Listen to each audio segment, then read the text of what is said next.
안녕하십니까. 거꾸로 투자하는 쇼킹 부동산입니다. 서울시장 후보 안철수 대표 부동산 정책을 듣다 시작해보겠습니다. 자, 쇼킹 부동산은 정치 방송이 아니며 부동산 방송입니다. 선출직 공무원의 평가는 주택 정책이 하남을 말씀드리고요. 누굴 지지하거나 비방하는 목적도 아님을 말씀드립니다. 자, 올해 4월 7일 날 서울시장 재보궐선거가 있어요. 서울시장과 부산시장과 기초자치단체장, 광역의원, 기초의원 이렇게 선발을 하게 되는데요. 서울시장 후보자의 부동산 정책을 좀 오늘 들어보고 앞으로 어떤 식으로 부동산 시장이 변해갈 가능성이 있는지 한번 살펴보겠습니다. 자, 현재 서울시장 후보로 많은 인물들이 언급이 되고 있는데요. 일단 여권에서는 박영선 중소벤처기업부 장관이 가장 유력한 후보로 되어 있고요. 범야권에서는 안철수 대표가 이야기가 나오고 있어요. 특히 여론조사에서는 지금 안철수 대표가 24.1%로 가장 앞서는 것으로 되어 있거든요. 그래서 현재 지지율 1위인 안철수 서울시장 후보의 부동산 정책에 대해서 좀 말씀을 드리고 싶습니다. 그리고 전 서울시장의 정책이 어땠는지도 좀 보시면서 앞으로 어떤 변화가 있을 것이다 예상하실 수 있게 좀 도움을 드리고자 합니다. 자, 너 안철수 대표 지지하냐 이렇게 물어보실 수 있는데 그거와 관계없이 지금 서울시장 후보로 이제 출마 선언을 하고 부동산 정책까지 밝힌 부분이 이제 안철수 대표밖에 없고요. 그 외에 유력한 후보가 나오면은요 같이 정리를 해서 올려드리겠습니다. 자, 서울시장이 부동산 시장에 주는 영향이 있나요? 그럼요. 민간 정비 사업을 통한 공급에 막대한 영향을 미치게 되어 있습니다. 재개발이나 재건축 거의 서울시장 손에 달렸다 해도 과언이 아니에요. 게다가 신규 택지 지정에도 어느 정도 영향력을 행사할 수 있는 부분입니다. 자, 이 두 가지를 통해서 서울 지역의 아파트 공급과 연계시킬 수 있는 부분, 결국에는 수도권 부동산 시장 전체에 영향을 줄 수 있는 막대한 영향력이 서울시장에 있다는 부분이죠. 그래서 서울시장의 주택 공급 정책에 따라서 시장이 크게 변할 수 있다는 부분이 있거든요. 그래서 과거의 서울시장이 어떻게 진행했고 앞으로 서울시장은 어떤 식으로 바뀔 건지 그 부분을 한번 체크를 해보겠습니다. 자, 서울시 같은 경우는요 3명의 서울시장을 거치면서 주택정책의 변화가 많이 나왔습니다. 자, 32대 서울시장인 이명박 전 서울시장은요 대표적으로 개발 확대통이죠. 자, 시범 뉴타운을 비롯한 2차, 3차 뉴타운을 지정하면서 서울 지역의 대규모 공급에 신호탄을 쐈습니다. 자, 그런데 오세훈 전 서울시장 같은 경우는 뉴타운으로 많이 언급이 되는데 뉴타운보다는 이제 이명박 전 서울시장이 지정한 뉴타운 정책을 유지하는 데 포커스를 맞췄어요. 왜 그러냐면은 오세훈 전 서울시장이 뉴타운을 언급하고 당선된 건 맞는데 부동산 시장이 너무 과열되다 보니까 이 4차 뉴타운 지정을 보류하고 나중에는 부동산 경기 침체로 이 부분도 흐지부지 됐거든요. 그래서 오세훈 전 서울시장 같은 경우는 신규 택지로 공급을 많이 진행을 해왔던 부분입니다. 자, 그런데 박원순 전 서울시장은 앞선 두 서울시장과의 정책이 정반대였습니다. 보존과 재생에 포커스를 맞췄다는 부분이죠. 박원순 서울시장 하면은 뉴타운 지역 해제, 뉴타운 출구 전략으로 많이 알려져 있죠. 박원순 서울시장이 취임했을 때는 지금과 다르게 부동산 시장이 굉장히 침체가 심했던 상황이죠. 그에 따라서 이 정비 사업이 올숲되는 곳이 많았으며 이 정비 사업 지정을 통한 재산권 행사가 제한이 된 집주인들이 뉴타운을 해제를 요구하는 이제 요구가 굉장히 많았던 부분입니다. 그래서 박원순 서울시장은 취임 초에 이런 해제를 요구하는 지역을 해제시켜주고 도시재생을 통해서 살만한 지역으로 만들어줬습니다. 자, 여기까지는 지자체의 역할이 맞아요.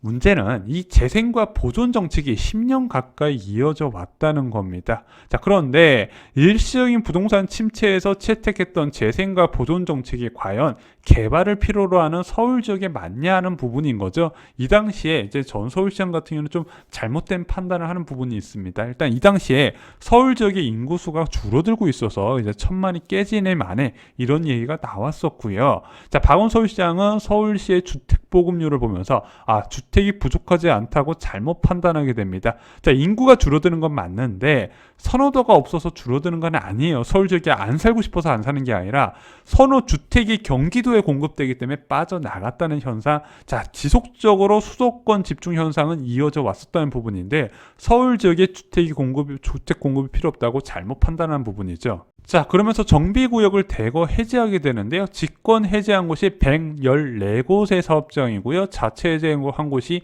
279곳입니다. 이때 해제되면서 착공이 못된 물량이 거의 24만 8천 호에 달한다는 부분이죠. 자, 그러면 주택 공급이 부족한다는 건 시장에서 다 알고 있는데, 그러면은 정비 사업을 통해서 공급을 안 할 거면은 그럼 그린벨트를 해제해서 신규 택지 지정을 통해서 공급해야 되는데 그것마저도 못하게 막았다는 부분이죠. 그래서 서울 지역의 주택 공급은요, 과거에 이명박 전 시장이 지정했던 공급이 아니면 거의 다 이루어지지 않았다는 부분입니다. 또한 임대주택 정책도 큰 차이를 보이게 됩니다. 오세훈 전 서울시장 같은 경우는요, 시프트라는 자체 임대 브랜드를 만들어요. 그래서 전용 면적 59에서 84제곱미터에 전세형 임대주택을 공급을 하면 아파트 공급 정책을 세우게 됩니다. 당연히 대한민국 사람들이 투룸부터는요, 월세보다는 전세를 선호하기 때문에 전세형으로 공급을 했어요. 그리고 여기에 못 들어갈 여건을 사람들을 위해서 국민임대도 넉넉하게 공급을 했습니다. 신규 택지와 정비 사업장에서 고루고루 제공을 했고요. 또한 이때 임대주택이 특징이 있었어요. 소셜 믹스라 해서 임대주택 사는 사람들이 어디에 사는지 모르게 정책을 세웠어요. 자, 반면에 박원순 시장은 전혀 다른 정책을 세우게 됩니다. 바로 이 행복주택을 주로 활용을 하는 부분이죠. 전용 면적 17에서 39제곱미터의 월세형 임대주택, 행복주택을 주로 공급을 한 건데요. 자, 이게 크기도 굉장히 작을 뿐더러 대상자가 굉장히 한정되어 있어요. 청년, 신혼부부, 고령자로 한정되어 있다 보니까 40대부터 65세까지 임대주택 들어갈 자격이 안 되는 부분이고요. 소셜 믹스도 안 돼요. 그러니까 임대주택 사는 사람들은 저 사람 임대주택 어디에 산다는 게 100% 티나게 정책을 세웠다는 부분이죠.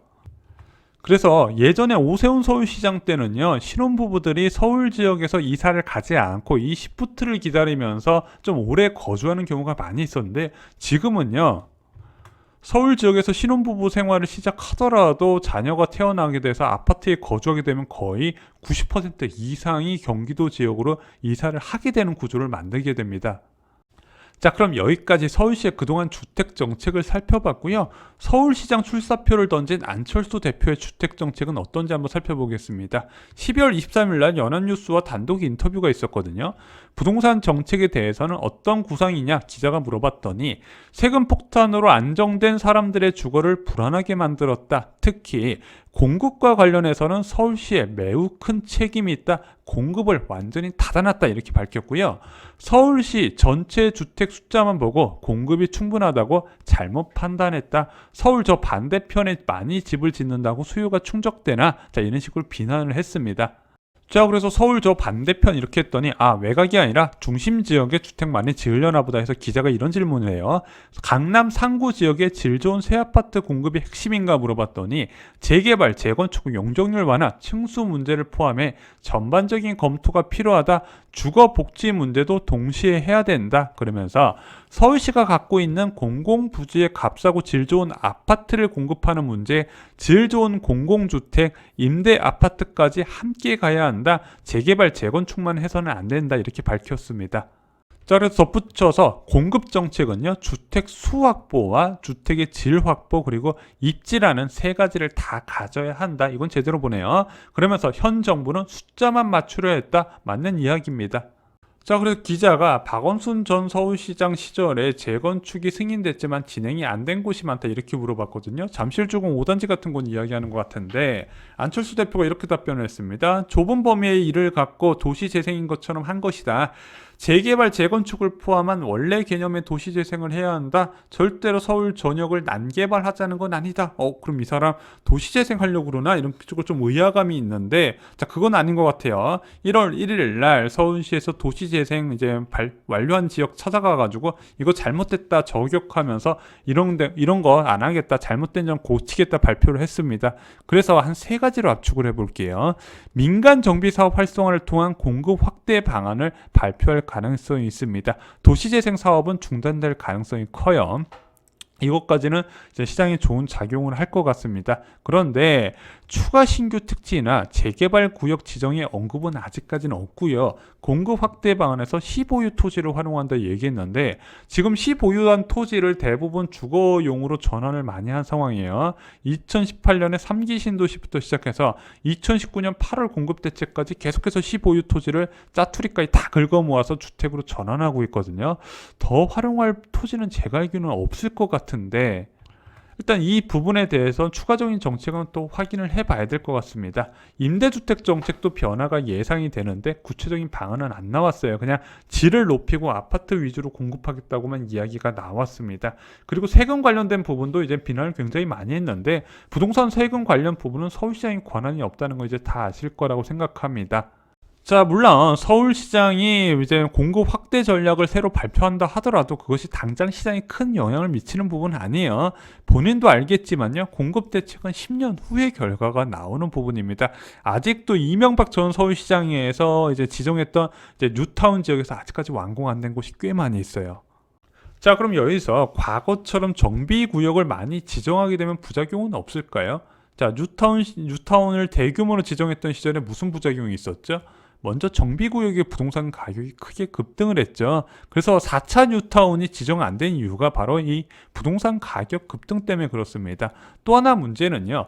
기존 세입자의 거주 보호 방안이 굉장히 적어요. 문제는 자, 이런 식으로 많은 개발이 이루어지게 되면 저가 주택이 축소된다는 부분이죠. 그래서 이젠 저소득층이 살만한 주택이 줄어든다는 문제점도 있습니다. 그런데 이 두 가지는요. 정책을 미리 세우면 충분히 커버가 가능한 부분이라고 생각해요. 먼저 정비구역의 부동산 가격 급등 이건 어쩔 수는 없겠죠. 일단 아파트가 된다니까 그의 기대감에 가격은 올라갈 수는 있는데 그렇게 되면 토지거래 허가구역 카드나 외지인 거래 제한 부분 카드를 꺼내들면서 아무래도 수요를 좀 줄이는 방안으로 진행돼야 되지 않을까. 그리고 현재 적용된 다주택자 세제 규제 특히 취득세 중과 부분 때문에 과거처럼 광풍이 불기는 어렵지 않을까 생각을 합니다. 왜냐면은 이제 막 지정된 신규 이제 그 정비구역에다가요. 제가 볼 때는 그렇다고 많은 실수요자들이 유입될 것 같지는 않아요. 결국엔 초창기에는 투자자들이 많이 유입되는데 지금 세제 규제가 워낙 강력하기 때문에 유입이 좀 어려운 부분도 있다 생각을 하는 부분입니다. 자, 기존 세입자 거주 보호 방안은 결국에는 임대주택 특별공급에 이주 대상자를 포함시켜서 다른 주택으로 갈 수 있도록 배려를 해주고요. 재건축이나 재개발의 임대 비율을 올리면 된다 생각을 합니다. 그래서 적정 수준에서 어떤 방안을 찾아 나서면 될 것 같다. 개인적으로 과거의 서울시장의 정책보다 좀 나은 방향으로 진행될 수 있지 않을까 이렇게 기대를 하고 있습니다. 다른 유력 시장 후보도 나오면 정리해서 영상을 올리겠습니다. 이상으로 쇼킹 부동산 마칩니다. 좋아요, 구독, 공유 꼭 부탁드립니다. 감사합니다.